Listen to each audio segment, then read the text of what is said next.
வணக்கங்கண்ணா. எப்படி இருக்கப்பா? நல்லா இருக்குங்கண்ணா. சரிப்பா, நான் வர்றேன். சரிங்கண்ணா. யார் மச்சான் இவரு? இந்த ஆள் ஒரு பைத்தியம்டா. அப்படியா? இந்த ஆள் ஒரு முட்டா பையன்டா. பொண்டாட்டியோட நைட்டி பாவாடை ஜாக்கெட்லாம் போட்டு பார்த்துட்டு இருப்பான். அது மட்டும் இல்ல, வீட்டுக்கு வெளியே இழிச்சிட்டே கிறுக்கு நாட்டா டான்ஸ் ஆடிட்டு இருப்பான். நல்லா தான் இருந்தான். பொண்டாட்டிக்கு ஏதோ ஆயிடுச்சாமா. பத்துல இருந்து இப்படி ஆயிட்டான்டா பைத்தியக்கார.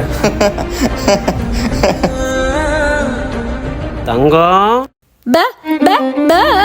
பயப்படாத. நான் உனக்கு பாரு என்ன வாங்கிட்டு வந்திருக்கேன்னு. எப்படி இருக்கு? நைட்டு இன்னும் கொஞ்சம் டக் பிடிச்சிருக்கோன்னு. அளவு ஜாக்கெட்டை விட இது கொஞ்சம் டைட்டா வச்சுட்டாமா. தின்தக்கு தின்தக்கு தின்தக்கு தின்தக்கு வாமா.